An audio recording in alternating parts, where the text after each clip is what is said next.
Selamat pagi anak-anak.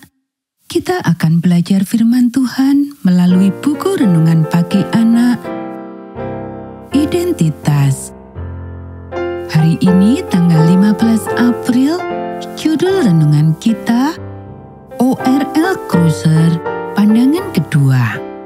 Mari kita awali dengan doa.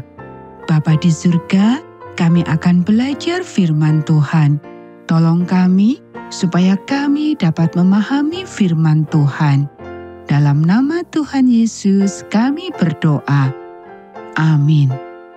Anak-anak, ayat inti renungan pagi kita hari ini diambil dari kitab Markus pasal 8 ayat 23 sampai 25. Yesus meludahi mata orang itu dan meletakkan tangannya di atasnya dan bertanya, "Sudahkah kau lihat sesuatu?" Orang itu memandang ke depan lalu berkata, "Aku melihat orang, sebab melihat mereka berjalan-jalan, tetapi tampaknya seperti pohon-pohon." Yesus meletakkan lagi tangannya pada mata orang itu, maka orang itu sungguh-sungguh melihat dan telah sembuh, sehingga ia dapat melihat segala sesuatu dengan jelas. Segera setelah Hiram Edson mendapatkan visi ladang jagungnya, dia mulai belajar tetapi tidak sendirian. Dia belajar dengan dua orang teman, Dr. F.P. Hunt dan seorang pria yang lebih muda, O.R.L. Crosser, seorang guru sekolah setempat. Mereka belajar selama beberapa bulan sampai mereka yakin bahwa mereka telah memahami semuanya dengan jelas dan dapat menceritakannya dengan baik. Edson dan Hunt adalah orang-orang yang menerbitkan koran Die Down sebelum kekecewaan besar. Edson berkata kepada Hunt, "Mari kita terbitkan satu nomor lagi dari Die Down dan mempublikasikan kebenaran ini." Tapi siapa yang harus mereka minta untuk menulis artikel tersebut? Mereka meminta Crosser untuk melakukannya. Tidak hanya seorang guru sekolah, dia juga seorang penulis yang jelas dan pandai berbicara, dan ini bukanlah subjek yang mudah.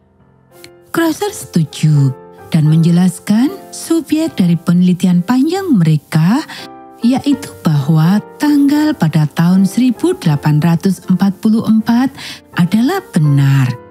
Tetapi pada hari itu, apa yang telah terjadi adalah bahwa Yesus telah berpindah dari tempat kudus di tempat kudus surgawi ke tempat maha kudus untuk mulai melaksanakan keselamatan yang sempurna yang disediakan bagi semua orang melalui pengorbanannya.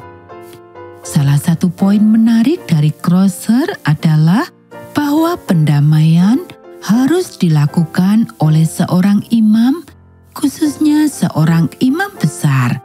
Dan karena Yesus sendiri yang menjadi korban, di manakah imam besar yang menanggung dosa-dosa yang telah ditanggung oleh manusia di atas kepala sang kambing hitam? Ia percaya bersama teman-temannya bahwa Yesus, seperti yang dinyatakan dengan jelas dalam kitab Ibrani, telah menjadi imam besar untuk selamanya.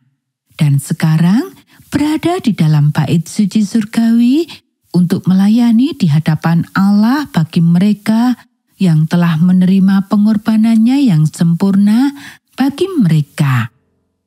Anak-anak, edisi khusus ini yang masih dapat Anda temukan secara online bersama dengan semua jenis komentar yang mendukung dan menentang tentu saja berperan penting dalam pembentukan doktrin-doktrin awal yang kemudian menjadi Gereja Masehi Advent hari ke-7. Anak-anak, demikianlah renungan pagi kita hari ini. Mari kita akhiri dengan doa. Imam besar yang kudus, saya sangat bersyukur karena Engkau telah menyatukan para pionir yang setia itu dan menunjukkan kepada mereka terang.